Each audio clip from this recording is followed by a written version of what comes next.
Irmãos queridos, o texto para o qual eu gostaria de chamar a atenção de todos nessa manhã é o que se encontra no Evangelho de Lucas, capítulo 15.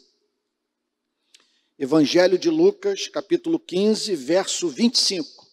É a minha última exposição sobre a parábola do filho pródigo, que está inserida na série de pregações sobre as parábolas e metáforas de Cristo. Lucas, capítulo 15, verso 25. Ora, o filho mais velho estava no campo. Quando voltava, ao aproximar-se da casa, ouviu a música e as danças. Chamou um dos empregados e perguntou o que era aquilo. E ele informou: seu irmão voltou. E por tê-lo recuperado com saúde, o seu pai mandou matar o bezerro gordo. O filho mais velho se indignou e não queria entrar. Saindo, porém, o pai procurava convencê-lo a entrar.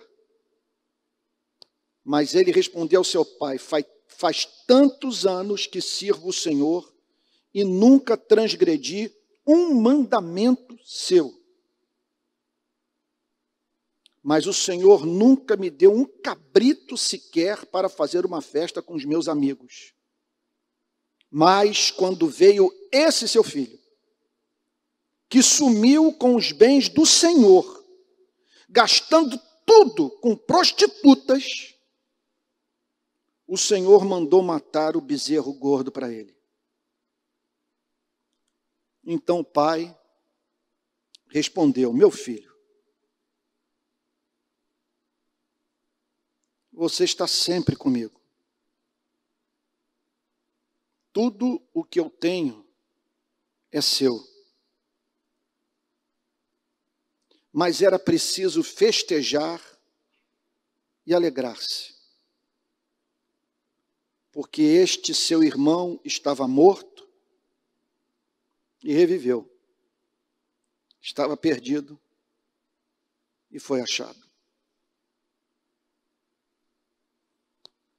Sem a mínima dúvida, o Senhor Jesus está batendo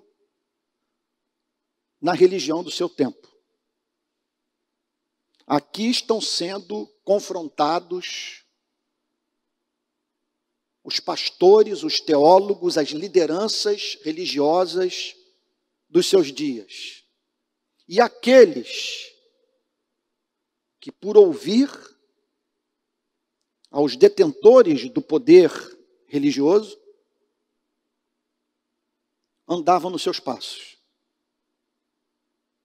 O que estava em curso?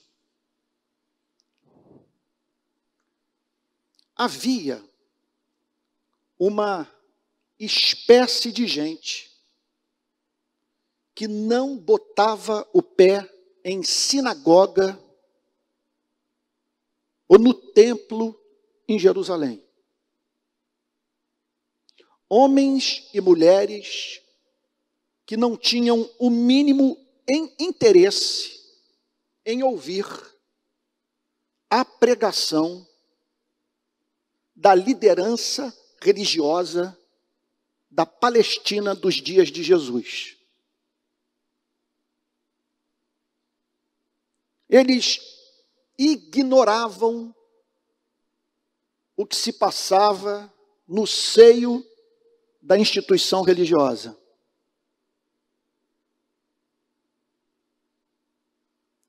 Ouvir o rabino era visto por eles como um suplício.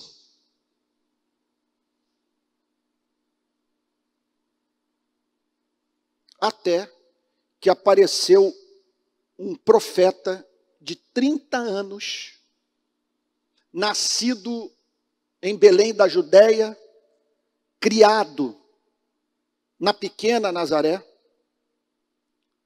sobre cuja mensagem o povo dizia: ele não prega como os escribas e fariseus. Ele prega com autoridade. Ninguém jamais falou como esse homem. E aí?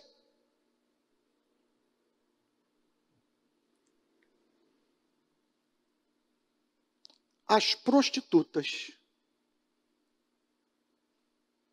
os corruptos publicanos, cobradores de impostos, os desviantes passaram a seguir Jesus, enfeitiçados pela sua mensagem. E não apenas isso, reorientando por completo a sua vida. Um deles, por exemplo, chegou ao ponto de declarar: eu resolvo dar metade dos meus bens para os pobres. E se em alguma coisa eu tenho defraudado alguém, eu restituo 4 vezes mais. E o que ocorria? Diante dessa história de prostituta largar a prostituição, corruptos deixarem de extorquir dinheiro do povo,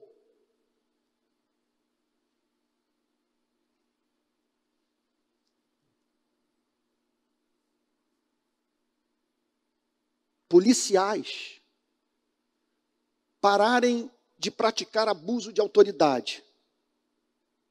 Estão lembrados da pregação de João Batista, quando policiais federais, policiais civis, policiais militares chegaram para ser batizados. Qual foi sua mensagem? A ninguém defraudeis. Não apresenteis denúncia falsa. E fiquem contentes com o salário que recebem.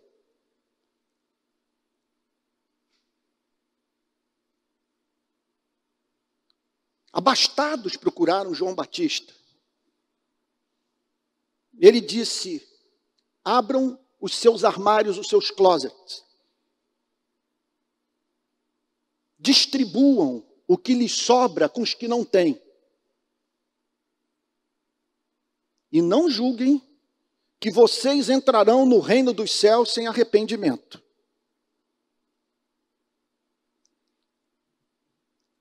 Agora, houve um detalhe na mensagem de Jesus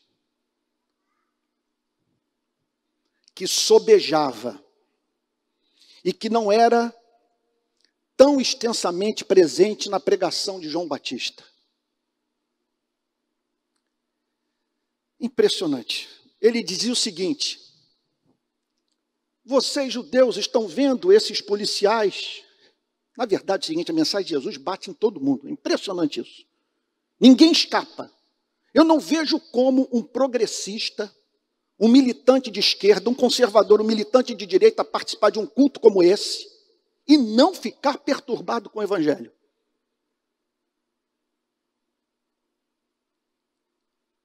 Porque ele vira-se para os judeus e diz: vocês estão vendo esses policiais romanos? Olha, eu conheci um comandante deles, de tropa, que foi o maior exemplo de fé que eu encontrei na Palestina. E eu atendi o seu pedido de oração.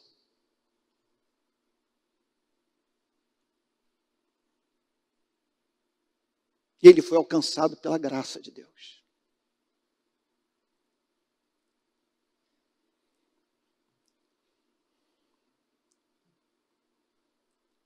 Ele pega uma mulher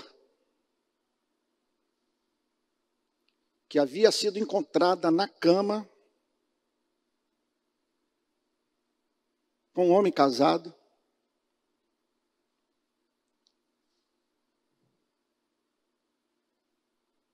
E ao perceber que os pastores queriam usar a Bíblia para destruir a sua vida, ele coloca o seu peito entre os pastores e a mulher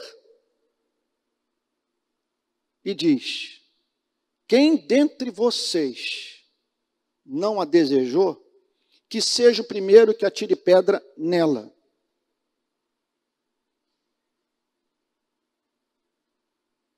Quem dentre vocês estiver sem pecado, que seja o primeiro a atingi-la com uma pedrada. Aí ele vira-se para a mulher e diz: ninguém te condenou? Nem eu tampouco te condeno. No meu reino há espaço para gente como você. O que ocorreu é que ele não apenas convivia com essas pessoas, pregava para elas, ele as assegurava do perdão divino, e dizendo que a partir da experiência de arrependimento, tinham livre acesso à presença do Pai. Qual é o contexto da parábola do filho pródigo?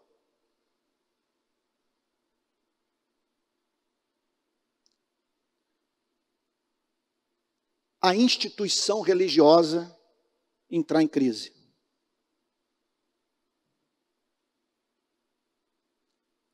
E dizer o seguinte: esse rapaz é um delinquente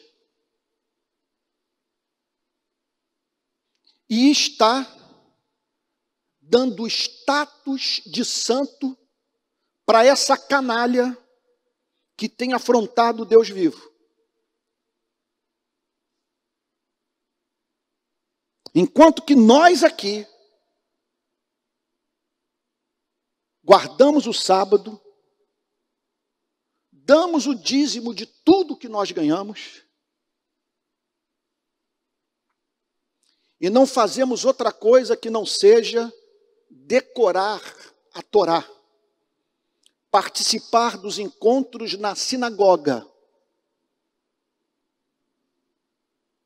e das festas anuais no templo.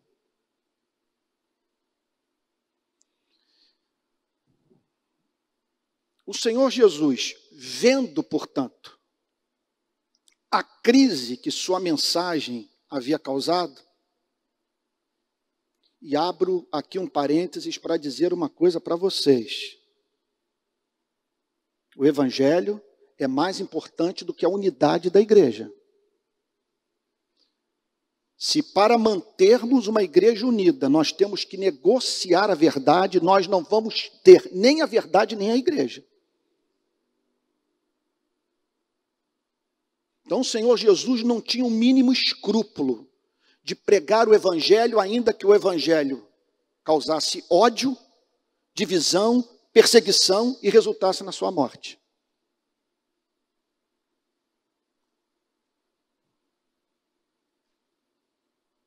Não há igreja sem a pregação do Evangelho. O Evangelho está sob a nossa custódia. E afasta o Espírito Santo da vida de uma igreja que não tem compromisso com a preservação da pureza do Evangelho. Jesus olha, portanto, para a crise estabelecida pela sua pregação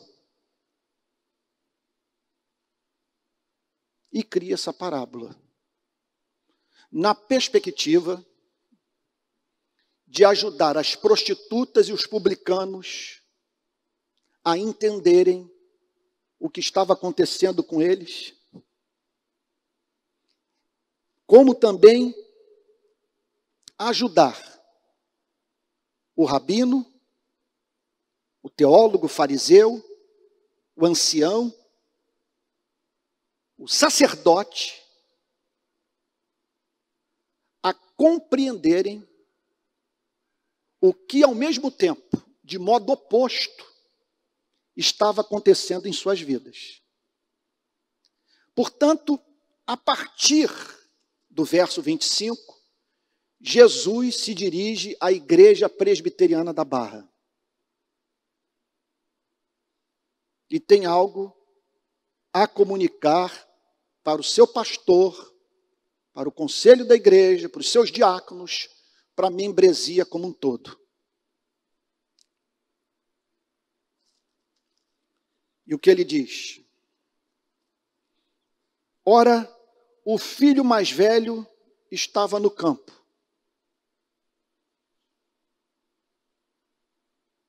Encontrado, trabalhando.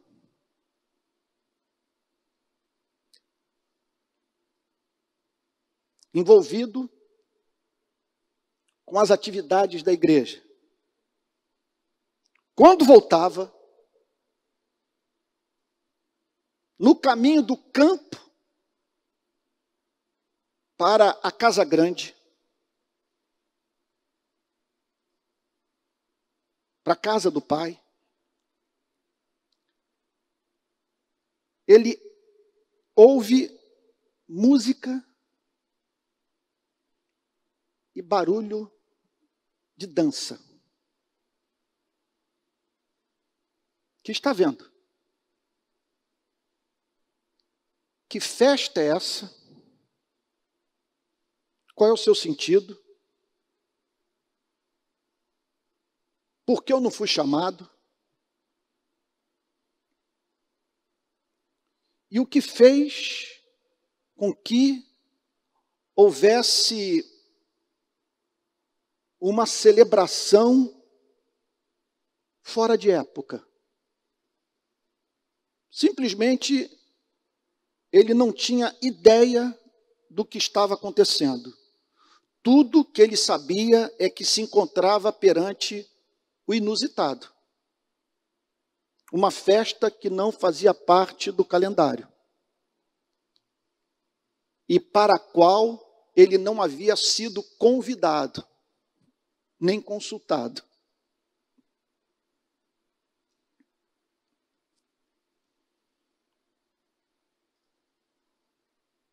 Chamou um dos empregados. Ele está se aproximando da casa. Repito o que disse no domingo passado. Tudo isso aqui foi inventado. Essa história jamais existiu. Portanto, cada detalhe dessa parábola foi deliberadamente inventado por Cristo na perspectiva de nos ajudar a entender o Evangelho.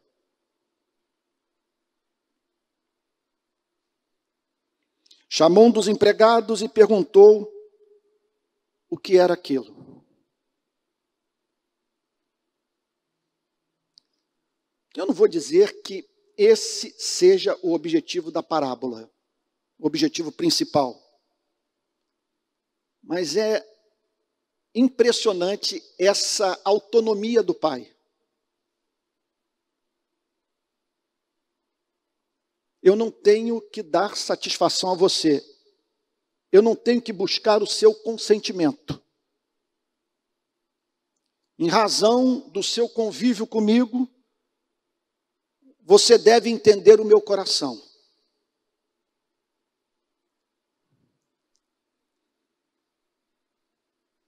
E o empregado informou: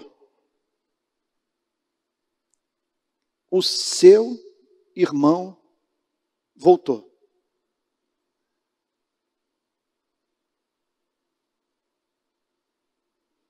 Não há mínima dúvida que essa passagem ensina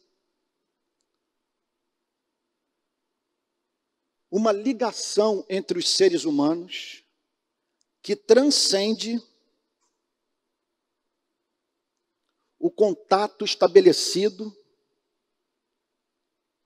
firmado pela mediação da instituição religiosa. Ele está falando aqui de uma irmandade universal em razão do fato de todos nós devermos a nossa origem ao mesmo Deus. Portanto,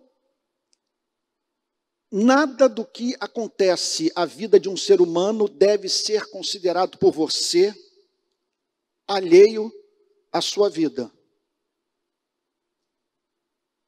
É teu irmão que morreu ou teu irmão que ressuscitou, ou cuja vida foi preservada. É teu irmão que botou silicone no peito. É teu irmão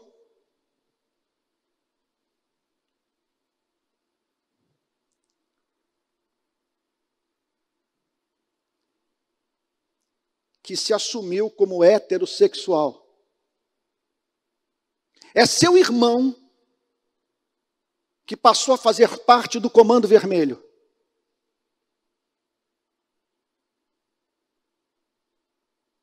É seu irmão cujo corpo foi encontrado dentro de um carrinho de supermercado após ter sido executado por milicianos ou bandidos de facção criminosa.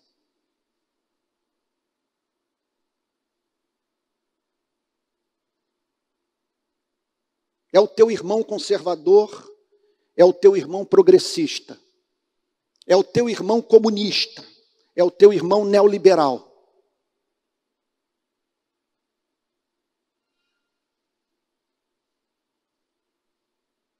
Alguém que faz parte da sua espécie, por mais que você o odeie. Quando eu ouço o Senhor Jesus botar na boca desse empregado, o teu irmão voltou, eu ouço a voz de Deus lá no primeiro livro da Bíblia, Gênesis. Com esse mesmo Deus se dirigindo a Caim. Onde está Abel, teu irmão?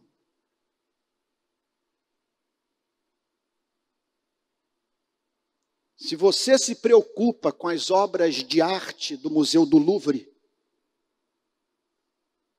se lhe causaria revolta ver alguém entrar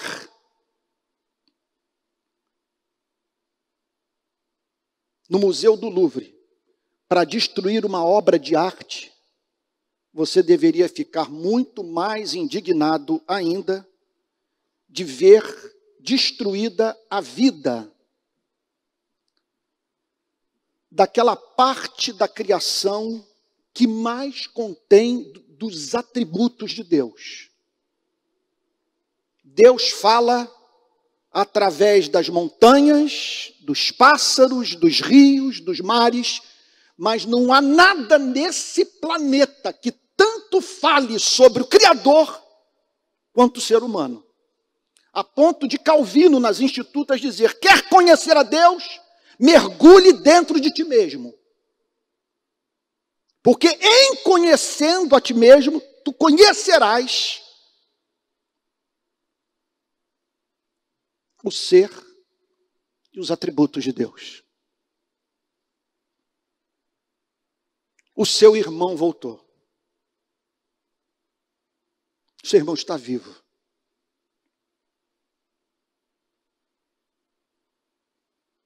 Bom, e daí? Não apenas isso. Ele voltou com saúde.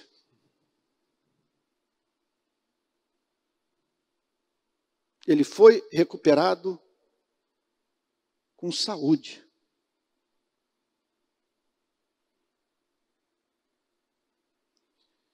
E em razão dele ter voltado para o lugar de onde jamais deveria ter saído.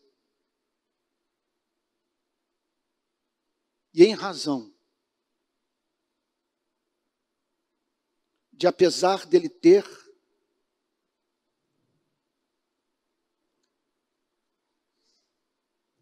perdido a herança, haver mantido sua vida,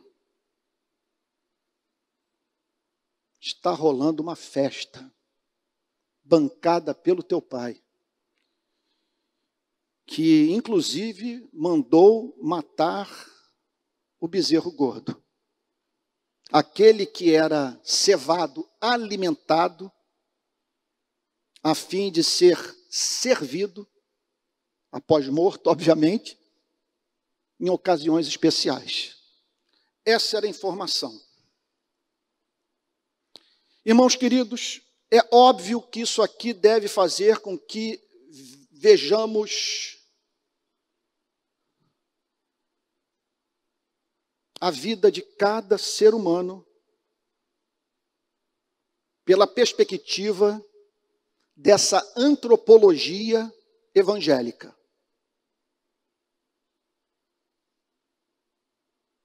O que o Senhor Jesus está deixando subentendido aqui é que a vida de todo ser humano é preciosa aos olhos do seu Criador, por mais que o seu comportamento se nos afigure como repulsivo.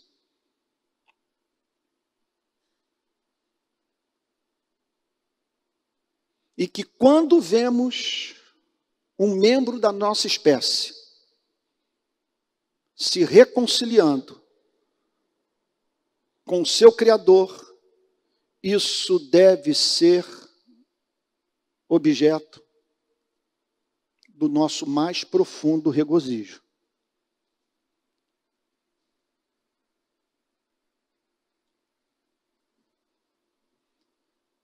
O filho mais velho, e aqui o Senhor Jesus descreve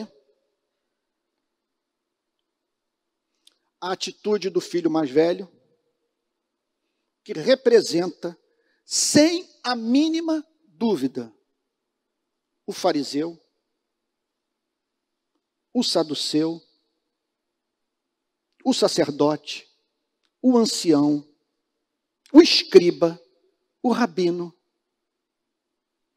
Essa gente indignada pelo fato do Senhor Jesus ser encontrado com a escória da sociedade e dizer que havia esperança para aquelas pessoas.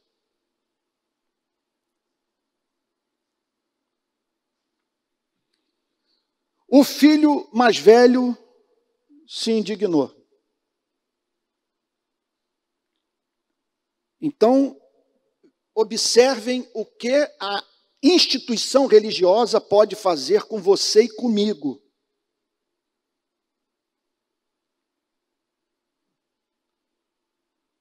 Nos levar a sentir tristeza pelo que agrada a Deus. A cultura religiosa pode fazer com que nos recusemos a participar da festa.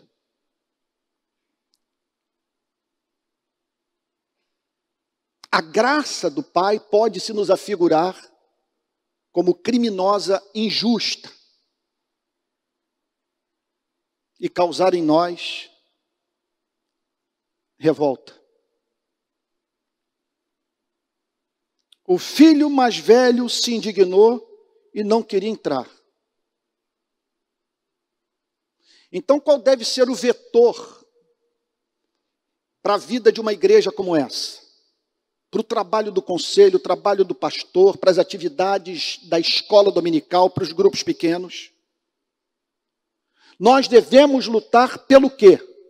Por fazer com que uma igreja como essa se alegre com aquilo que alegra a Deus.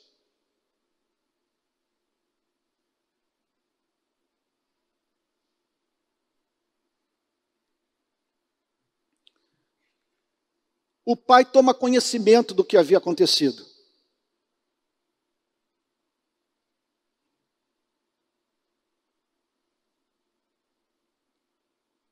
Ó, isso aqui, meu Deus. Confesso que eu conheço um pouquinho dessa história.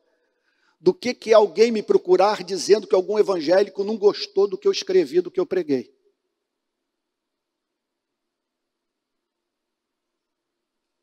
Eu simplesmente ignoro.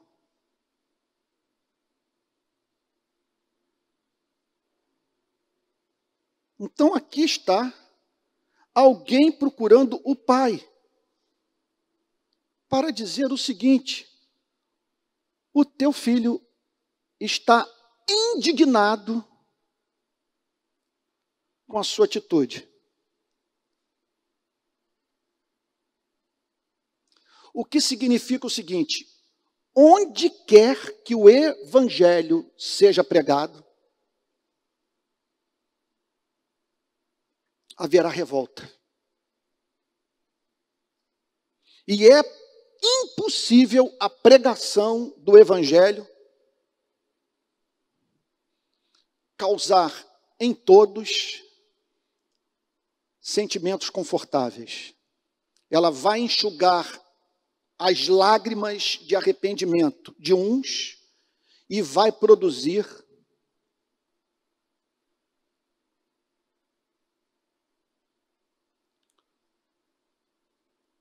os olhos secos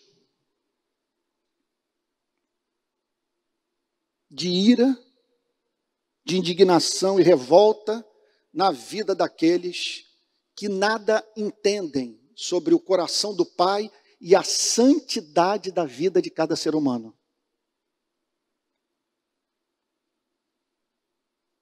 Então a notícia chegou ao ouvido do pai.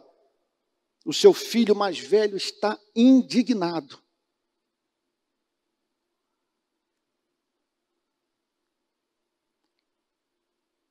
Ele se recusa a participar da festa. Está irado com o Senhor. O pai, por ser infinito em graça, em amor, é encontrado nessa parábola saindo para salvar os que estão perdidos dentro das instituições religiosas. E não há perdição mais grave do que essa. Porque esse negócio de você dar o dízimo, participar da ceia, dominicalmente sair de casa para participar de um culto, pode criar uma crosta no seu coração, a ponto de nenhuma mensagem de arrependimento fazer sentido para a sua vida, uma vez que você se considera salvo, apesar de não ter compreendido nada. Antônio, isso é muito duro de ser ouvido, mas é o que o Senhor Jesus está declarando nessa passagem. O Pai é encontrado trazendo uma mensagem para os que estão perdidos dentro das instituições religiosas. Saindo, porém, o pai procurava convencê-lo a entrar.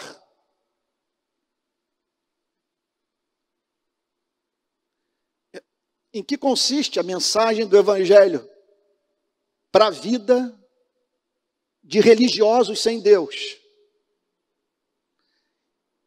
Em convidá-los a abrirem mão da justiça própria e em consideração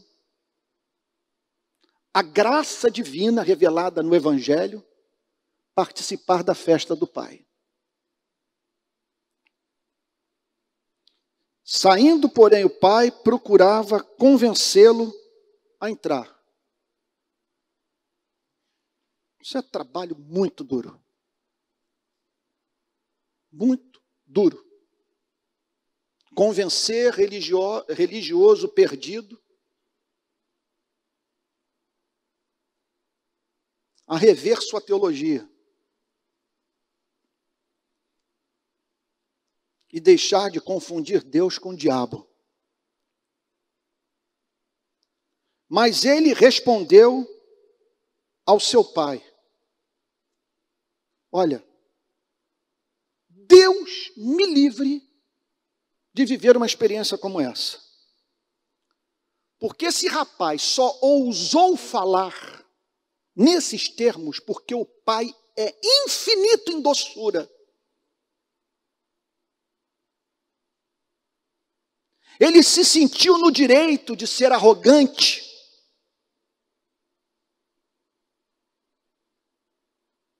Porque o Criador, tal como se revelou em Jesus Cristo, é humilde de espírito. Ele se sentiu no direito de ser muito mal porque Deus é muito bom. Ele só se dirigiu assim ao Pai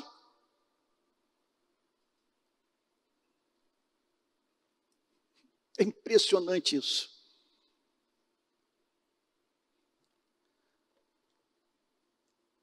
Ele sabia qual é a natureza do Pai. Por isso que eu digo, abrindo um parêntese aqui, para uma aplicação ética, que não tem muito a ver com o texto, mas que se relaciona àquele tipo de discurso de pessoas que dizem que são muito sinceras, que falam o que pensam. E que não conseguem se conter na hora de afirmar aquilo que fere. Permita-me usar o português da rua, parceiro, minha amiga querida, somos seletivos, na verdade, no exercício dessa franqueza.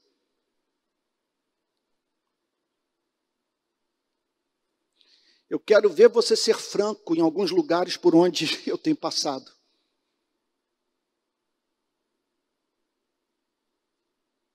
Eu quero ver você dizer tudo o que pensa. Em alguns lugares onde hoje a Igreja Presbiteriana da Barra se encontra.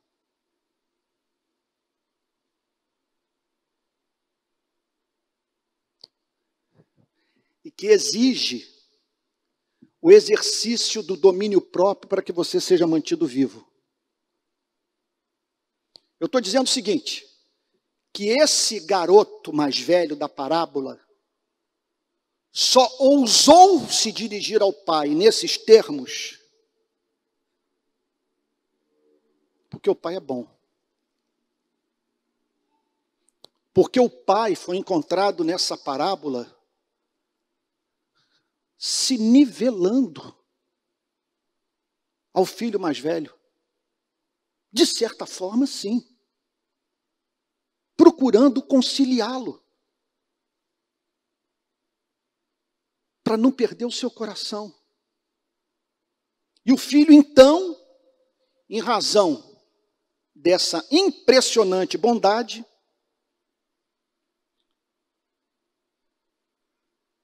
é apresentado por Cristo dizendo para o pai: faz tantos anos que sirvo o Senhor.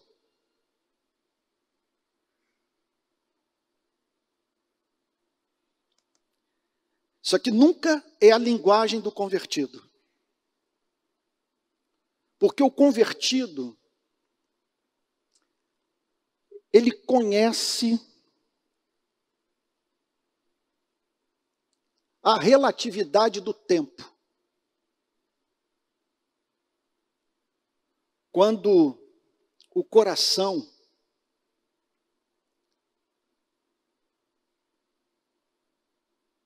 é como o coração de Jacó. Porque a Bíblia diz que por causa de Raquel, Jacó trabalhou 7 anos para Labão. E Moisés faz o seguinte comentário: e aqueles anos foram como poucos anos, pelo muito que Jacó amava Raquel.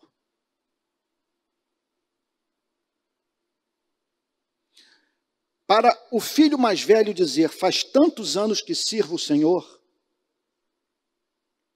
é porque aquela relação se lhe afigurava como um suplício. Não era privilégio. Ele contabilizava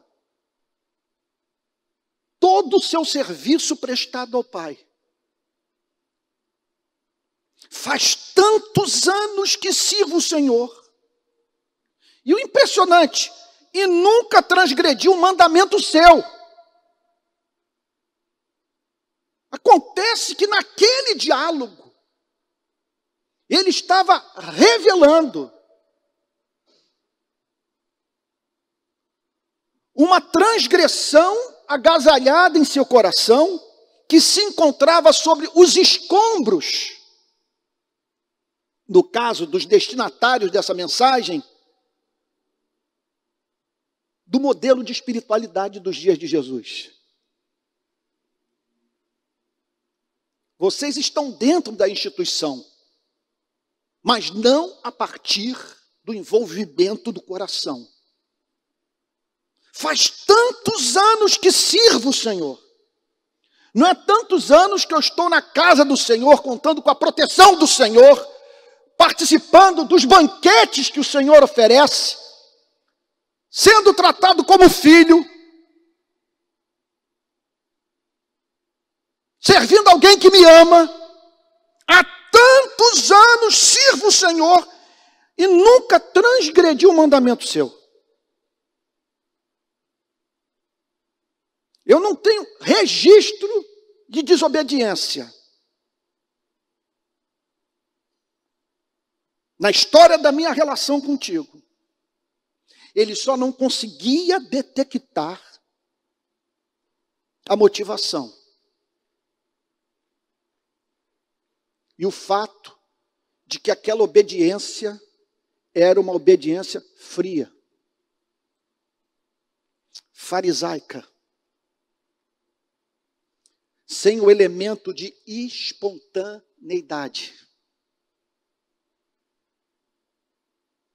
Ele não via na obediência ao Pai um quê de inevitabilidade. Eu tenho que fazer em razão dele ser quem ele é. Eu faço porque eu não tenho alternativa. E agora, nós nos deparamos com a suprema desgraça que pode acontecer na vida de um membro de uma instituição religiosa. Isso está por trás de todas as brigas que ocorrem entre nós, de todas as divisões, de todas as calúnias. Não há ser de mais difícil convívio do que aquele que diz: eu nunca transgredi um mandamento seu. Porque se eu nunca transgredi um mandamento seu, essa relação é meritória. Há aquilo que tu me deves. E eu não tenho que necessariamente tratar como um igual alguém que não tenha o meu desempenho moral. O que Jesus está dizendo é o seguinte, que quando nós deixamos de ser humildes de espírito e chorar pelos nossos pecados, nós morremos dentro da instituição religiosa. Por que a revolta com o Pai? Por que a falta de apreço pela vida do irmão?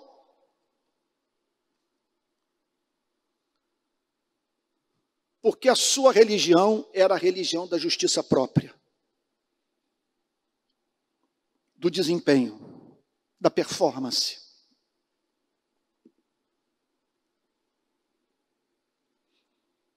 Diferente daquele que subiu ao templo para orar, batendo no peito e dizendo: "Sê propício a mim, pecador." Porque quem faz uma confissão como essa, não põe Deus na parede. O que vier é lucro. Quem faz uma confissão como essa, trata o próximo com a mesma misericórdia mediante a qual foi tratado por Deus.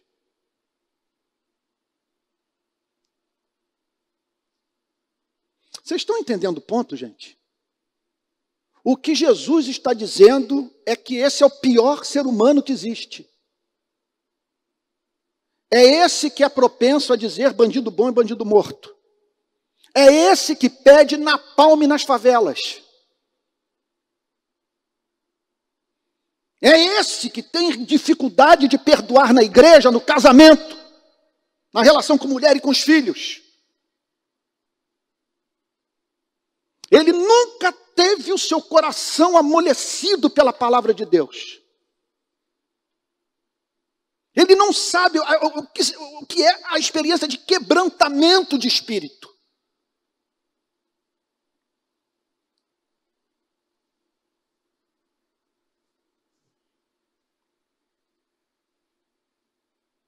Faz tantos anos que sirvo o Senhor e nunca transgredi um mandamento seu.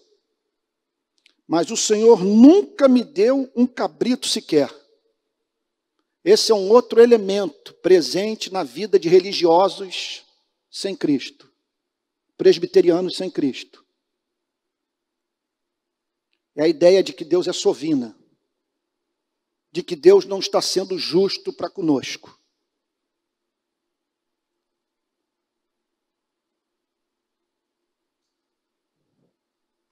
De que aquilo que se esperava encontrar na relação com Deus não foi alcançado, em razão do desinteresse divino.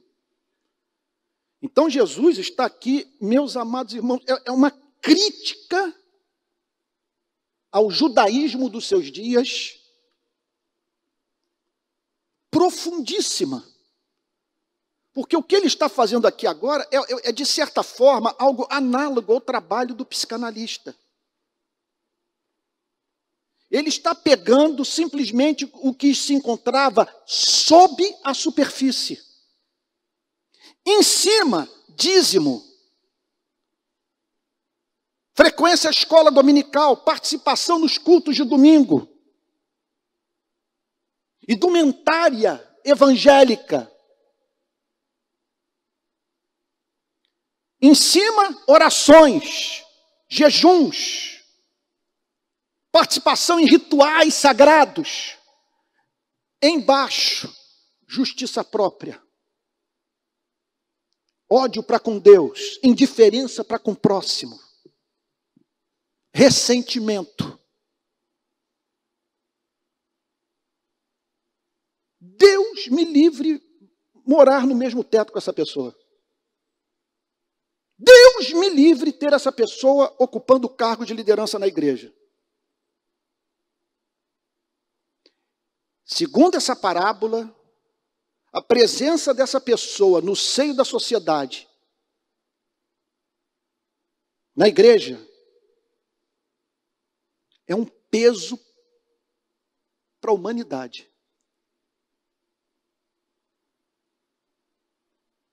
Porque esse sujeito aqui, apesar de seu envolvimento com a religião, ele é capaz de celebrar projetos de morte. Ele queria a morte do seu irmão.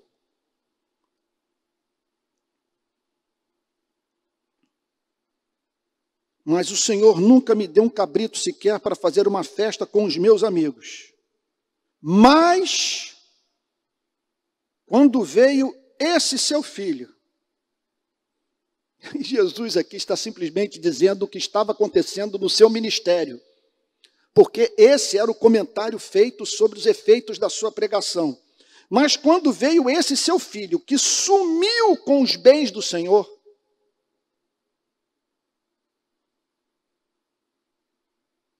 esse seu filho que fez o que é repugnante para o Senhor e para todos nós, que desperdiçou os seus bens, que quis viver uma vida de autonomia em relação ao Senhor, gastando tudo com prostitutas.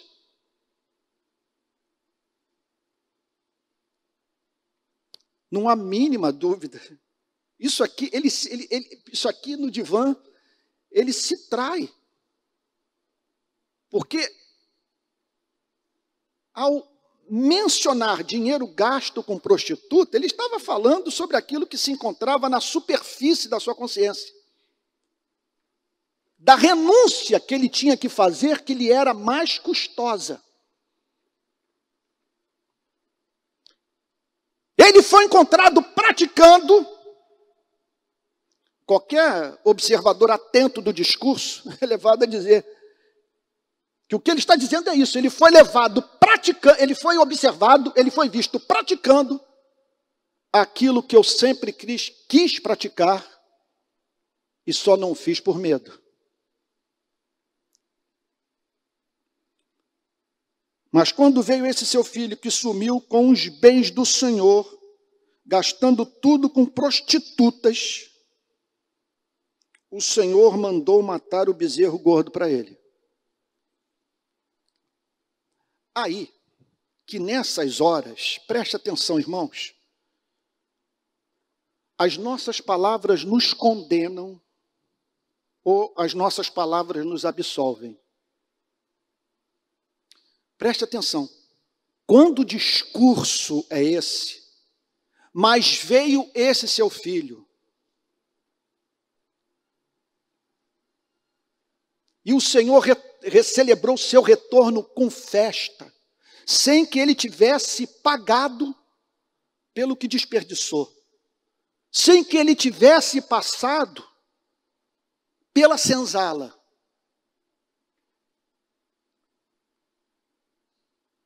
E o Senhor dá esse tratamento a ele. Irmão, vocês sabem por que esse discurso não pode jamais estar nos nossos lábios? Porque nesse caso nós estamos assinando a nossa sentença de morte. O que nós estamos dizendo é o seguinte: se um dia eu vier a me encontrar no lugar desse rapaz, é esse o tratamento que eu espero que o Senhor me conceda. Está claro isso para vocês? Eu não posso prescrever para a vida do próximo aquilo que, se caso fosse aplicado à minha vida, representaria a minha destruição. E é uma completa desconexão da realidade quando a justiça própria me torna cego para esse fato. Eu concebo um Deus, eu prego sobre um Deus, eu elaboro uma teologia que é fruto da minha estupidez, da minha arrogância, da minha soberba. E que faz, portanto, com que eu cultue um Deus que não serve de resposta para as minhas fraquezas.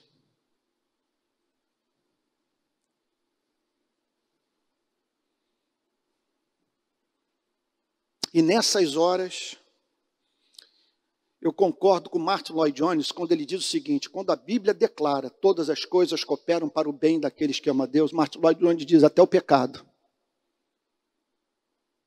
Não que você deva deliberadamente procurar o pecado, mas que é fato que algumas pessoas se tornaram melhores depois do adultério. Depois de uma noite diante de um site pornográfico. Depois de uma bebedeira. Depois de um ato falho. Depois de um impulso que fez com que o comportamento socialmente reprovável se manifestasse. Então Deus usa essas quedas para que paremos de infernizar a vida dos nossos irmãos. Use essas quedas para que aprendamos a depender da graça de Deus que está em Jesus Cristo. Use essas quedas para que participemos, quem sabe pela primeira vez na vida, da ceia do Senhor com lágrimas.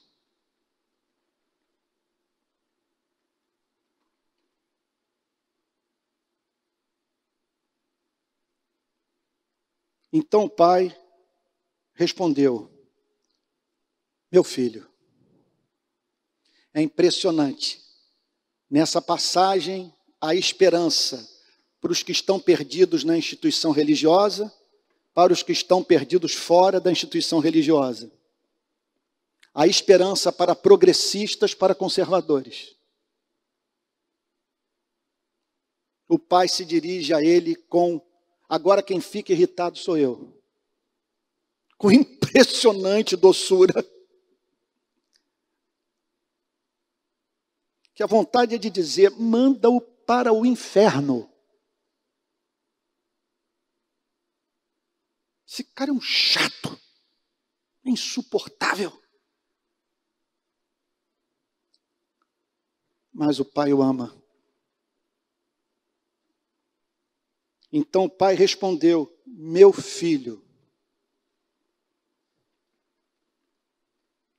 você está sempre comigo. Nisso consiste a bênção de você habitar na minha casa.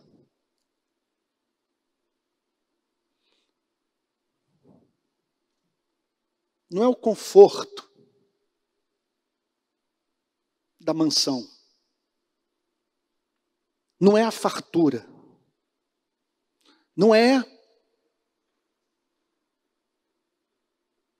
a autoridade exercida por você sobre os demais.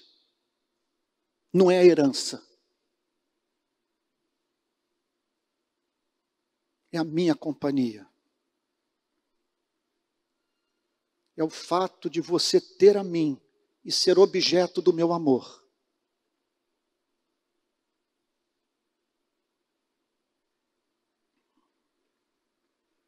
Meu filho, você está sempre comigo. Se ele tivesse entendido isso, entenda uma coisa.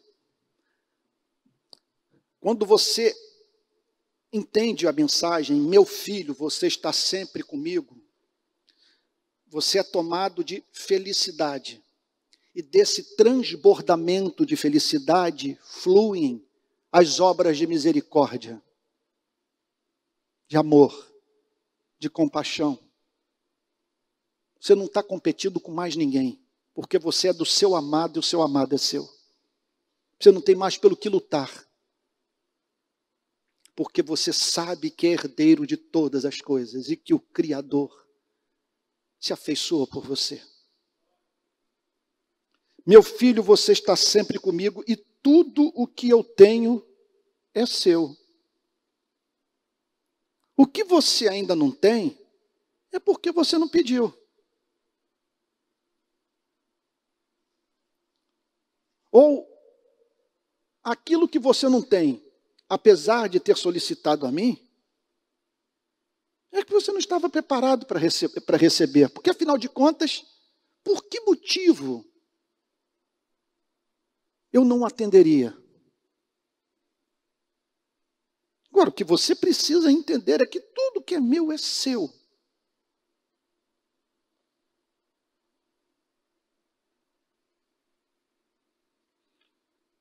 Agora entenda um ponto, e aqui Jesus termina. Olha o evangelho puro fluindo da boca do Senhor Jesus. Mas era preciso. O que ele quer dizer com preciso? Era metafisicamente preciso. Para o cosmos era preciso. O meu caráter exigia que houvesse festa e alegria, porque um humano foi salvo. Aquele que é membro da sua espécie,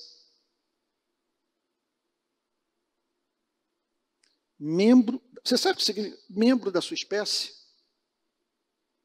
Você não estaria aqui nessa manhã sem o socorro dos membros da sua espécie, que cortam seu cabelo,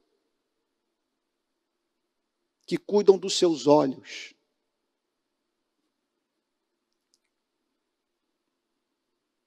que trocam suas fraldas, que fazem sua comida, que constroem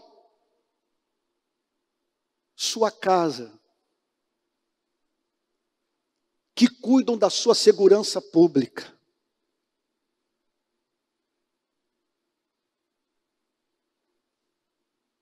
Esse teu irmão estava morto e reviveu, e estava perdido e foi achado. Tendo um ponto, e é importante que isso seja enfatizado. Houve arrependimento, houve retorno para o lar. Esse amor, quando é real, vai trabalhar duro para que esse irmão volte para casa, a fim de receber o abraço do pai. Não há a mínima menção nessa passagem de relativismo moral. Nenhum elogio é feito ao comportamento do irmão mais novo, quando tomou a decisão de sair de casa. O que ele fez foi repugnante. Ele quis matar o pai. Mas o Evangelho entra na afirmação de que o pai é incompreensivelmente misericordioso e que não rejeita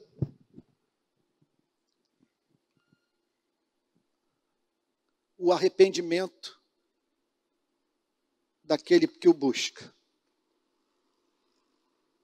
Eu concluo dizendo a seguinte coisa,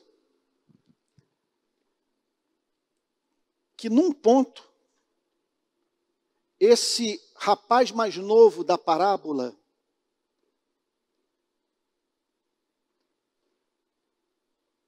teve um comportamento que deveria ser imitado por nós diariamente. Jesus o apresenta como exemplo de quem compreendeu o Evangelho.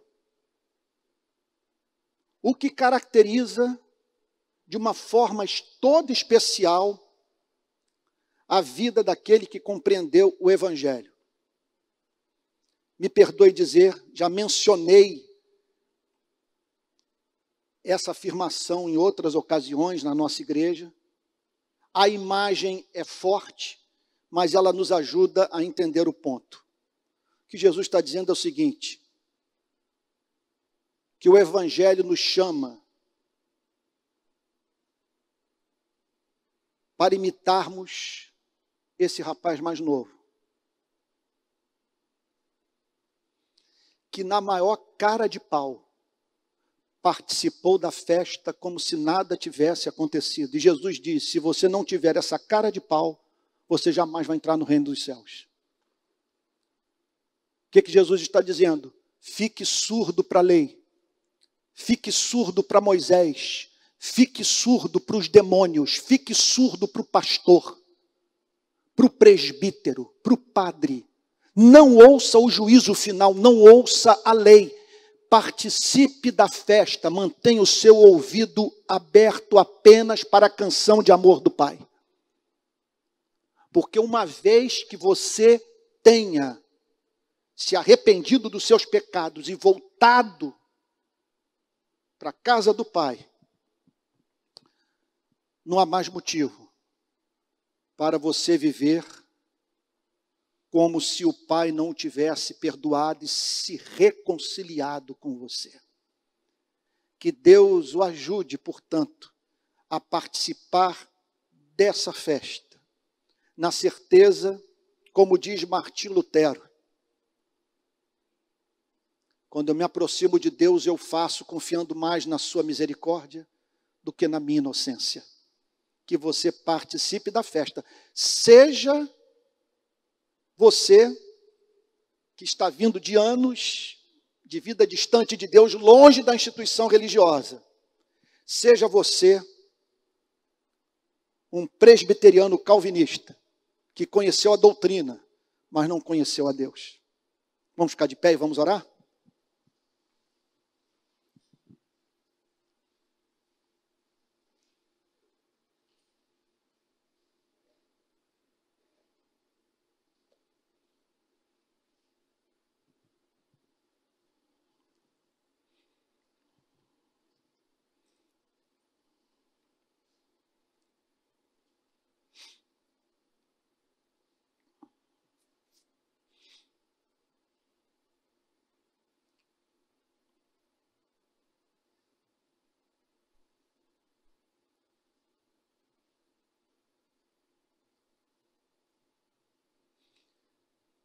Quem você identifica na sua vida como esse irmão mais velho?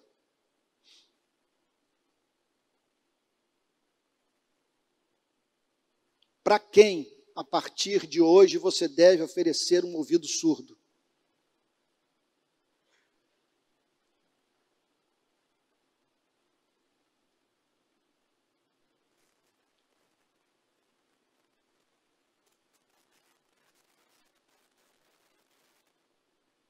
Deixe hoje Jesus o salvar da religião.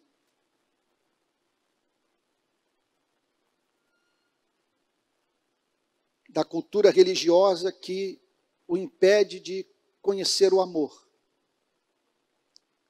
Da cultura religiosa que o torna justo aos seus próprios olhos. Da cultura religiosa que o leva a sentir ressentimento de Deus. Da cultura religiosa que o faz perder de vista o fato de que quem saiu de casa e virou as costas para o Pai, continua sendo membro da sua espécie e precioso para o seu Criador. Eu vou pedir para o pastor André, me parece que o pastor André está aqui, ou não, está aqui, pedir para o pastor André nos dirigir a Deus em oração.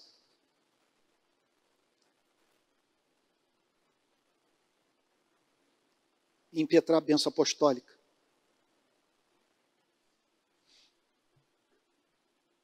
Esse é um momento, não há como nós mensurarmos o que pode acontecer nas nossas vidas se essa parábola for compreendida por nós. É a libertação.